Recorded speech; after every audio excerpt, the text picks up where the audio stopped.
S'il y a un film que j'attendais avec impatience cette année, il s'agit bien de Titane, le deuxième long métrage de Julia Ducournau. Dans son film, on suit Alexia, le tout premier rôle sur grand écran de Agathe Roussel. Enfant un peu tumultueuse, elle fait perdre les pédales à son père lors d'un voyage en voiture et subit un accident qui lui fracasse une partie du crâne. Pour la soigner, des chirurgiens lui installent une plaque de titane sous la peau. Des années plus tard, Alexia semble s'être partiellement remise de cet accident et travaille comme danseuse pour des salons automobiles. Elle y rencontre Justine, une autre danseuse incarnée par Garance Marillier, qui était l'actrice principale de Grave, le premier film de Julia Ducournau, dans lequel, coïncidence, elle s'appelait déjà Justine. Un soir, après une prestation, Alexia se fait suivre par un fan, alors qu'elle tentait de rejoindre sa voiture sur le parking. Ça commence par lui demander un autographe, mais plus Alexia le rejette, plus il abuse, en lui disant qu'il est amoureux d'elle, puis en la forçant à l'embrasser. Traumatisée, Alexia s'empare d'une aiguille dans ses cheveux et la plante dans l'oreille de son agresseur. Elle décide de retourner au salon et de reprendre une douche. En sortant, le salon est vide, mais la voiture sur laquelle elle danse est là,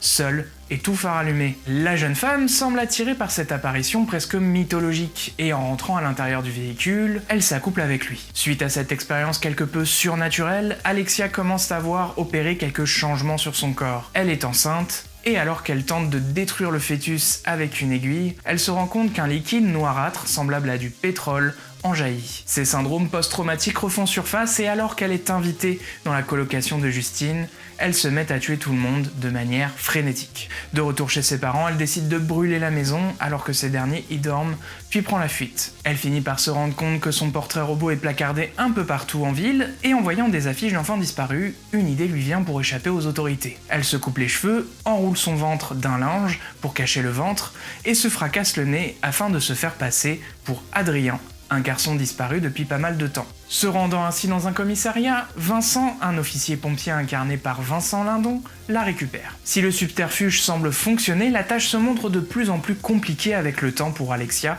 tandis qu'elle souffre de cet étrange fœtus qui grandit en elle. Vous l'aurez rapidement compris, Titane est quand même un film de genre un peu particulier. Impossible de le ranger dans une seule case tant il rassemble tout un tas de genres et de tonalités parmi lesquels le fameux body horror, le thriller, le drame social et même quelques soupçons de comédie. Le body horror, c'est un sous-genre de l'horreur qui se base sur des modifications liées au corps humain. On peut le matérialiser de différentes manières, ça peut être une mutation génétique, des mutilations, une infestation liée à un poison ou un virus, ou des rapports sexuels violents et abusifs. Un des grands maîtres du body horror au cinéma, c'est David Cronenberg, et d'ailleurs, Julia Ducournau n'échappe pas vraiment à cette comparaison. De manière générale, le body horror s'accompagne d'images extrêmement violentes, pouvant clairement heurter la sensibilité du spectateur. Et d'une certaine manière, c'est le cas pour Titane. Présenté en simultané avec sa sortie officielle au Festival de Cannes, le film a suscité pas mal d'émotions différentes sur la croisette. On parle d'évanouissement, de vomissement et de spectateurs fuyant la salle en criant et insultant le film de tous les noms. Personnellement, j'ignore si c'est le fait d'être habitué à ce type de violence en horreur,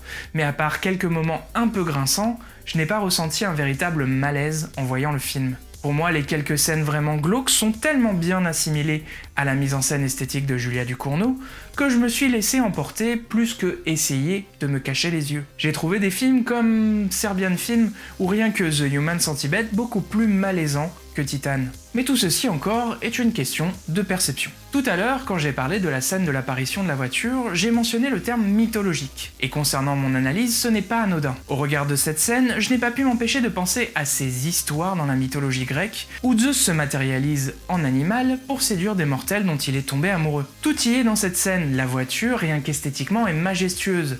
Elle est même mise en avant par la lumière, tout est sombre autour d'elle. Le fait qu'Alexia ne se pose même pas de questions et entre directement à l'intérieur après avoir pris le temps de la toucher et le sentir. On est dans les mythes, et on y revient même à travers le titre du film, Titane, que l'autrice-réalisatrice justifie d'ailleurs comme étant à la fois cette plaque de métal à l'intérieur du crâne de sa protagoniste, mais aussi la féminisation du mot titan, faisant référence à ces créatures nées de l'union de Gaïa et Uranos. Les personnages du film sont comme les titans, des monstres de l'ère moderne, que ce soit Alexia avec ses traumatismes ou même Vincent qui cherche désespérément à contrer son âge à coups de shoot de stéroïdes. Toute la pertinence et l'originalité de Titane résident dans le fait que c'est un film très métaphysique sur les représentations du genre. Pour faire simple, on pourrait dire que c'est un film de genre sur le genre. Julia Ducournau nous y installe de manière très stéréotypée, en nous présentant deux décors très hétéro-genrés. D'un côté, les salons d'autotuning, où l'on a des représentations très objectifiées de la femme pour attirer l'œil du consommateur masculin, et de l'autre, la caserne de pompiers très testostéronée, alors qu'on sait bien qu'il y a des femmes chez les pompiers, mais qui, d'une certaine manière, reste également une représentation à but de susciter l'attirance sexuelle. Et dans ces décors très clichés, on y place une jeune femme qui est attirée par les femmes, qui n'a pas vraiment d'empathie, qui tue sans vergogne et maîtrise complètement son destin. Puis un homme, de l'autre côté, qui a des faiblesses, de grandes émotions, qui subit complètement son destin, mais qui, pour essayer de combattre son destin, décide de s'injecter un produit dans le corps qui s'avère en réalité être du poison. L'objectif derrière tout ça, c'est bien d'essayer de chambouler complètement les stéréotypes de genre. Dans cette même manière, le genre cinématographique est également chamboulé. On assiste tout simplement à une harmonisation entre le fond et la forme.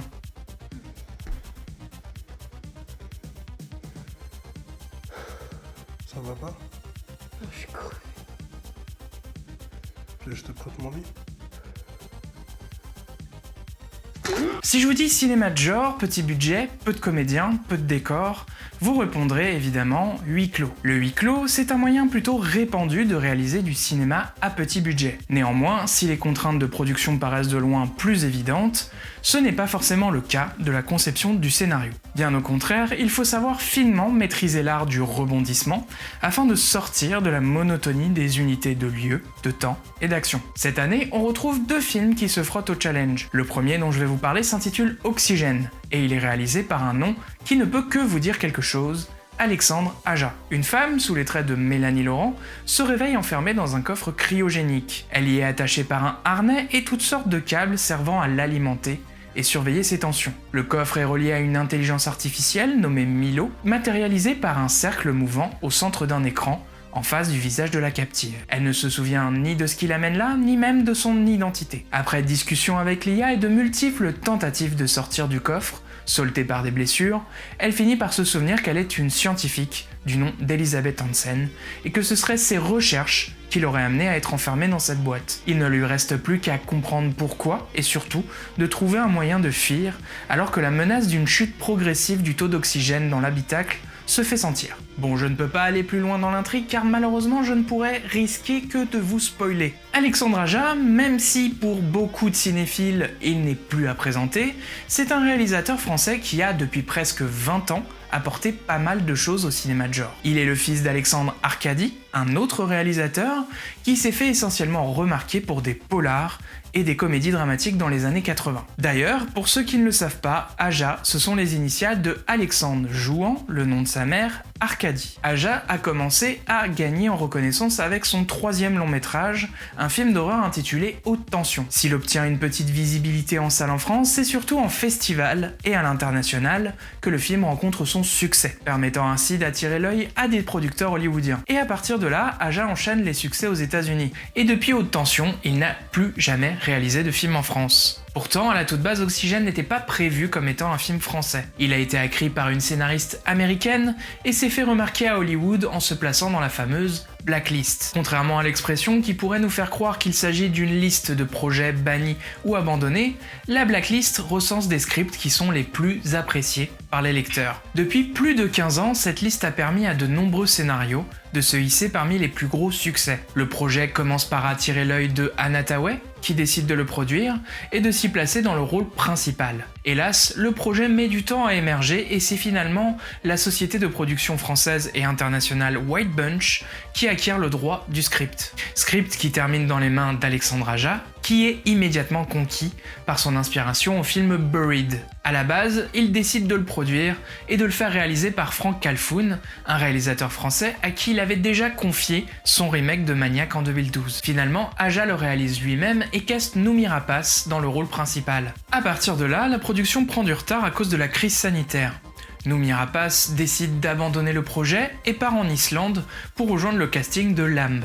Oxygène est racheté par Netflix qui propose à Aja de le réaliser lui-même en France avec un casting 100% français. Et c'est finalement Mélanie Laurent qui récupère le rôle. Un choix plutôt judicieux car l'actrice a une certaine reconnaissance à l'international et a déjà pu montrer son visage sur la plateforme américaine.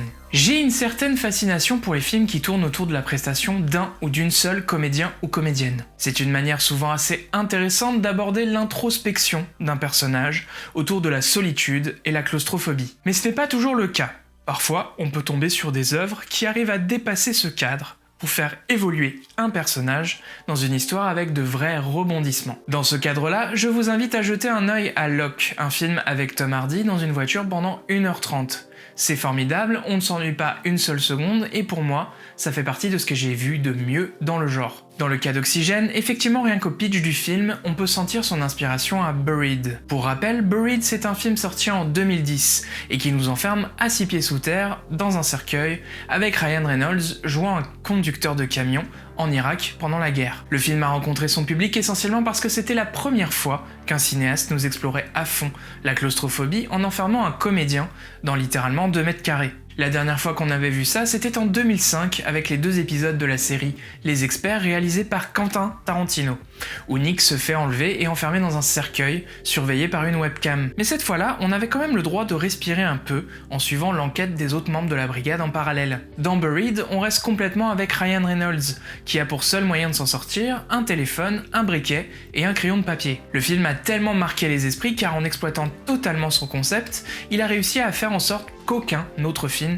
ne puisse le reprendre. Plus de 10 ans plus tard, la proposition d'Oxygène est séduisante parce qu'elle reprend ce concept en le plaçant dans l'esthétique de la science-fiction. Pendant toute la première partie du film, on va retrouver tous les codes qui lancent l'intrigue de Buried. Le réveil du personnage, la panique, le moyen de communication qui se manifeste à lui, l'appel à l'aide, puis le désespoir face à la réalité de l'enfermement, qui mène vers la reprise en main du destin du protagoniste. Dans Buried, on a un serpent qui s'invite dans le cercueil à un moment qui vient ajouter du conflit, et dans Oxygène, ce sont des rats. Vous le voyez clairement, on peut mettre les 2 films l'un sur l'autre à ce moment-là et voir qu'ils sont exactement les mêmes. C'est ce qui suit qui va créer la différence. Et selon moi, c'est là qu'intervient le plus gros challenge de ce film. Comment relancer l'intrigue une fois qu'on a compris ce qu'il se passe, que le personnage principal est conscient de son destin et que visiblement, il n'y a aucune issue possible. C'est là qu'il faut savoir trouver de bons rebondissements. Dans le cas de Buried, ça fonctionne sur des interventions de l'extérieur via le téléphone. Oxygène, c'est l'amnésie du personnage qui va l'amener dans les moments de creux, de tension,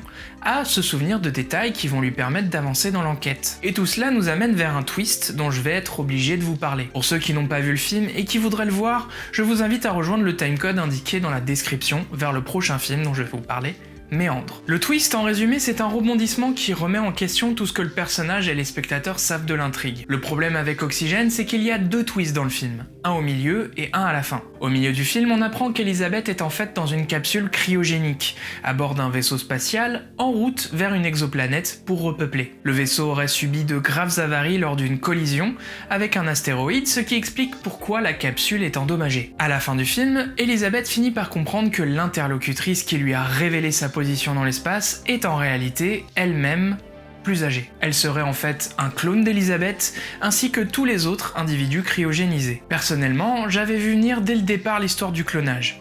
La première scène qui fait très naissance avec le personnage qui s'extrait d'une poche, l'amnésie, toute l'intrigue d'expérimentation avec ses flashs sur les rats, c'était suffisamment d'indices dès le départ pour comprendre l'entourloupe. Mais en revanche, la partie dans l'espace, vu qu'il n'y avait aucune préparation à ce twist-là, je me suis laissé surprendre. À tel point que j'ai réussi à oublier l'intrigue de clonage. Il y a un côté décevant de retrouver ça à la fin, mais en même temps, il fonctionne par la présence de l'autre twist. D'autant que le twist du clonage, c'est une intrigue que l'on peut retrouver dans pas mal d'autres films.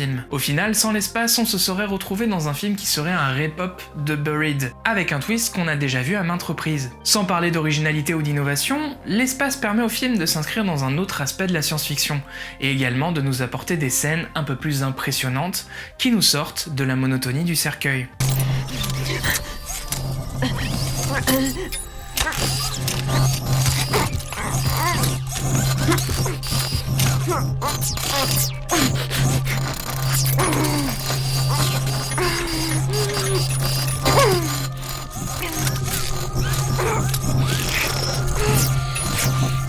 Le deuxième film à avoir expérimenté le huis clos, toujours avec un seul protagoniste, c'est Méandre, le second long métrage de Mathieu Turi. Lisa, interprétée par Gaia Weiss, une actrice que vous avez pu notamment découvrir dans la série Viking, ou plus récemment dans La Révolution sur Netflix, est allongée au milieu d'une route. Lorsqu'une voiture s'approche, elle décide finalement de se relever, tandis que le chauffeur de la voiture lui propose de la prendre en autostop. Les deux personnages prennent le temps de faire connaissance et d'échanger une discussion sur la vie après la mort.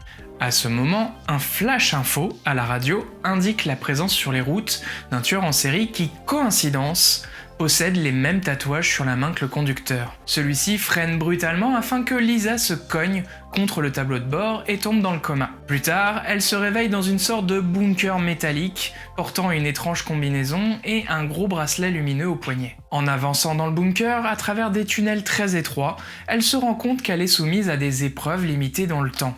Des épreuves qui, en cas d'échec, pourraient l'amener à la mort. Mathieu Turi, c'est un réalisateur qui a démarré dans le cinéma comme assistant réalisateur sur des gros films hollywoodiens. Son premier long métrage, Hostile, est également un simili huis clos post-apocalyptique où l'on suit une femme qui se retrouve coincée dans une voiture alors qu'une créature dangereuse rôde dans les parages. Évidemment, on retrouve beaucoup de similitudes dans le traitement des deux films. L'intrigue de Méandre repose sur une quête. L'objectif de Lisa, c'est de venir à bout de ce tunnel afin de survivre déjà et aussi de confronter son ou ses ravisseurs, afin de comprendre pourquoi ils l'ont mis là. Donc très simplement, on va avoir une succession de scènes qui chacune nous présenteront les différentes étapes du parcours de Lisa, et les différentes adversités qu'elle y croise, et ainsi de suite. Et tout ceci ressemble à la structure d'un jeu vidéo rétro classique. Même dans les obstacles, on retrouve des éléments similaires à des jeux vidéo.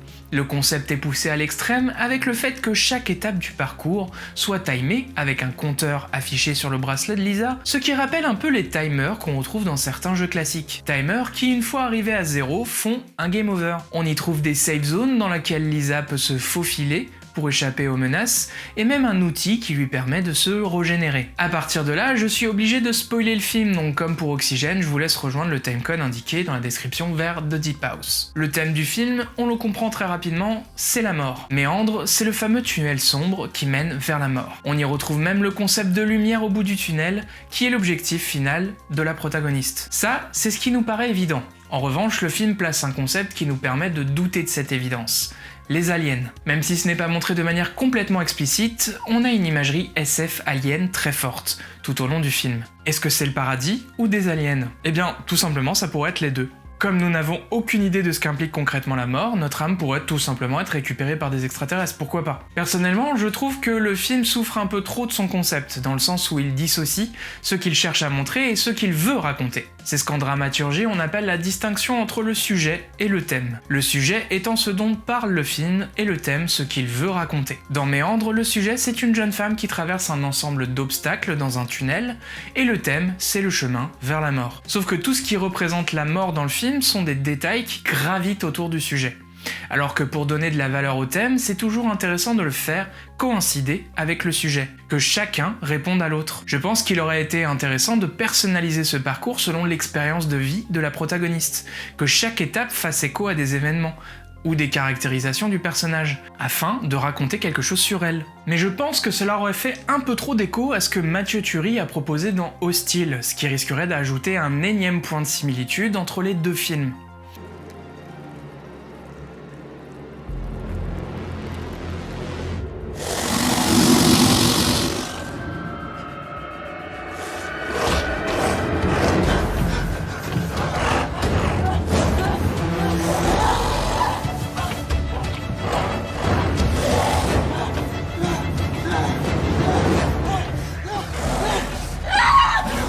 « 2021, c'est également l'occasion de retrouver deux réalisateurs plutôt influents en matière d'horreur à la française, Julien Maury et Alexandre Bustillo, avec leur nouveau film The Deep House. On suit Tina et Ben, incarnés par Camille Rowe et James Jagger, un couple de jeunes vidéastes spécialisés dans l'urbex. Pour info, l'urbex c'est l'abréviation d'exploration urbaine, qui vise à explorer des zones ou des lieux construits puis abandonnés par l'humanité. C'est un domaine qui est extrêmement représenté sur YouTube et même dans la francophonie, avec des vidéastes comme Gus DX ou Le Grand JD. Lors de leur voyage dans le sud-ouest de la France, coucou Teddy au passage, ils font la rencontre de Pierre Pierre, un local, qui leur parle d'un lac au fond duquel reposerait une maison abandonnée depuis quelque temps. Évidemment, Ben est immédiatement conquis par la proposition de Pierre, et Tina se montre un peu moins passionnée par l'appât du danger que son fiancé. Ils décident de s'y rendre tout de même, prennent quelques images, et finissent par se rendre compte qu'ils ne sont pas vraiment tout seuls. Comme je vous le disais, les deux réalisateurs de The Deep House ne sont pas inconnus au bataillon. À l'instar d'Alexandre Aja, ils se sont fait remarquer au début des années 2000 en faisant partie de ce que les Américains ont nommé le New French Extremism, avec leur premier long métrage à l'intérieur. Depuis, les deux réalisateurs ne se quittent plus et ont pu travailler quelque temps aux États-Unis, ce qui leur a permis de réaliser le 8e film de la franchise Massacre à la tronçonneuse et de proposer différents remakes à Halloween, Hellraiser et Les Griffes de la Nuit. Toujours dans le même esprit que leur ami Aja, décidément, 2021 est l'occasion pour eux de revenir sur la scène française et proposer un film au concept totalement innovant. Car oui, avant les deux compères, personne n'avait jamais proposé de film d'horreur dans une maison hantée sous l'eau. Sûrement parce que c'est un sacré challenge que mine de rien, Maury et Bustillo ont rempli avec une certaine audace, car tous les décors de la maison ont été construits sous l'eau. Rien que pour ça, on peut quand même saluer la performance et le fait qu'en France, on puisse avoir des cinéastes prêts à nous proposer quelque chose qui frôle l'ambition d'un James Cameron. En revanche, et vous commencez à me connaître, évidemment je vais être un peu plus tatillon sur le scénario du film. Et comme pour Méandre, The Deep House s'arrête malheureusement à son concept. D'une certaine manière, ça pourrait suffire parce que le film nous délivre des images qui sont assez époustouflantes, surtout quand on découvre la maison. C'est assez spectaculaire parce qu'on retrouve vraiment cet aspect assez classique de la révélation d'une maison hantée, mais cette fois avec un œil subaquatique. On a une ambiance liée au concept qui fonctionne plutôt bien dans la première partie du film. Mais une fois qu'on plonge un peu plus dans l'histoire, qu'on essaye de découvrir un peu plus ce qui hante cette maison, eh bien c'est là que le film se perd légèrement. Parce que sans vous spoiler de quoi il s'agit, on retourne un peu trop dans les clichés du film de maison hantée. On a une intrigue qui a été vue et revue dans quasi 100% de ce qui a été proposé depuis les débuts du cinéma d'horreur, et le côté subaquatique n'apporte strictement rien à cette intrigue, à part un certain avantage pour les personnages principaux lié au fait qu'il est plus facile pour eux de se déplacer sous l'eau. Alors certes, on a la menace du taux d'oxygène qui diminue, mais à part à la toute fin du film, ce n'est pas vraiment un obstacle. Et surtout, on retrouve ce problème systémique à certains films d'horreur, qui est de ne pas suffisamment suggérer la peur. De trop vouloir nous en montrer en abusant bien sûr de jumpscares, et qui fait qu'une fois qu'on a vu la menace, eh bien, on n'a plus vraiment peur. Je vais également revenir sur quelque chose qui personnellement me fait réagir et qui est commun à The Deep House et à Méandre, et c'est le choix de la langue en anglais. Les deux films ont pour point commun d'avoir été tournés en anglais, et avec des actrices principales francophones. Méandre a l'air de se passer aux États-Unis, mais une fois qu'on est dans le tunnel, c'est-à-dire au bout de 5 minutes de film, ce n'est plus vraiment un intérêt.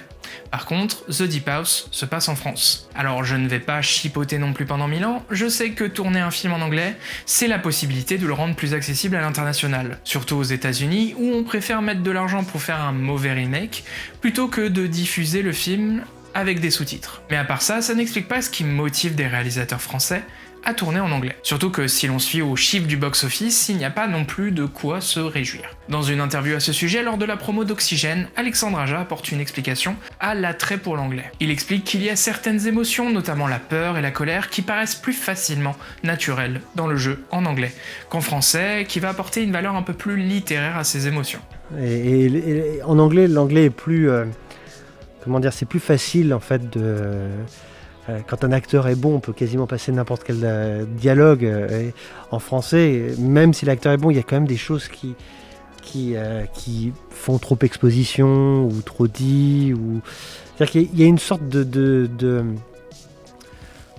tolérance à ce côté hollywoodien qui fait que c'est un film et qui, en tout cas pour moi en tant que spectateur, en français, je vais me sortir et me dire ah putain, j'y crois pas une seconde.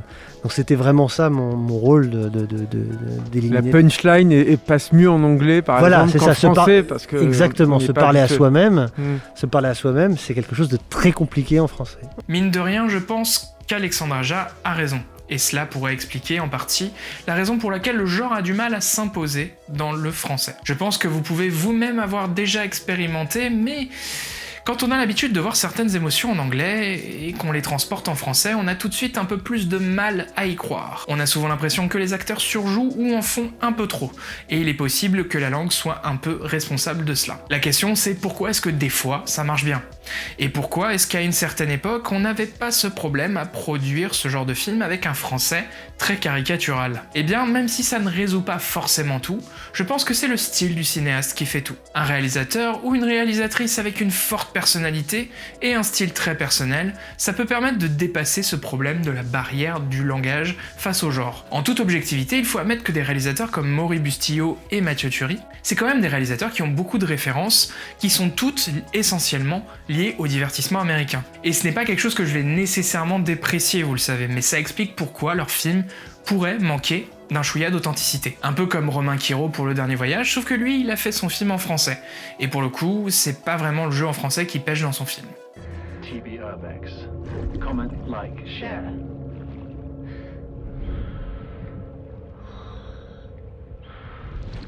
I don't like this place. I don't like it either. I love it.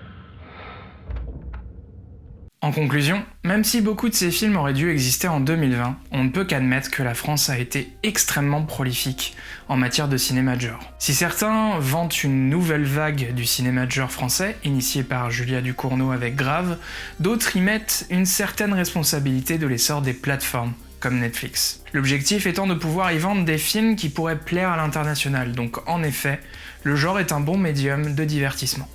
Par contre, en ce qui concerne Julia Ducournau ou les frères Boukherma, on n'est pas forcément dans cet objectif. Mais ce qui rassemble l'ensemble des cinéastes que je vous ai présentés lors de ces deux vidéos, c'est des références très fortes à un certain cinéma de genre. On retrouve du Cronenberg chez Ducournau, du Stephen King chez les Boukherma, du James Cameron chez Mathieu Turi, Blade Runner chez Romain Quiro, et tout ça, finalement, les ramène à une chose: l'enfance. Parce que le cinéma, peu importe les genres, ça reste un art qui se doit d'être personnel. Prenez n'importe quel grand cinéaste et vous trouvez forcément des films, si ce n'est l'intégralité de leur filmographie, faisant référence à leur propre enfance. Et c'est là la grande force du cinéma de genre. Prendre des sujets qui parlent à tout le monde, comme l'enfance et d'autres, et les transporter dans des univers différents, avec des monstres, de la magie, du spectacle, de l'innovation. En faisant le tour de ces films, je me suis rendu compte de quelque chose qui est extrêmement rassurant et motivant pour la suite des événements. Au-delà même de l'aspect qualitatif de ces films, ils sont tous complètement différents les uns des autres. Ils abordent tous le genre à leur manière et avec des images et des concepts que l'on n'a pas tous forcément vus ailleurs, malgré les références qui peuvent parfois être un peu trop visibles. Mais c'est cette variété-là qui, personnellement, me donne envie d'y croire. Je me dis qu'avec ces propositions, on peut être à l'aube de quelque chose de très intéressant. Et quand je vois ce qui nous attend pour 2022, ça confirme pas mal de choses. L'année du requin des frères Boukherma, le retour de Jean-Pierre Jeunet à la SF, et sûrement plein d'autres surprises qui, je suis sûr, viendront au fur et à mesure. Il faut continuer d'y croire et j'espère pouvoir vous retrouver l'année prochaine afin de vous parler à nouveau d'une année riche en cinéma de genre français. De mon côté, je continuerai tout au long de l'année de vous parler d'horreur, de fantastique, de science-fiction, et même bientôt de genres un peu plus vastes que ces trois socles. En attendant, on se retrouve très bientôt pour une nouvelle vidéo. N'oubliez pas de vous abonner à la chaîne si ce n'est déjà fait, d'activer la cloche, de me partager vos différents avis sur les films dont je vous ai parlé, et vous pouvez également me suivre sur les réseaux Facebook, Instagram et Twitter. Une très bonne année du requin à tous.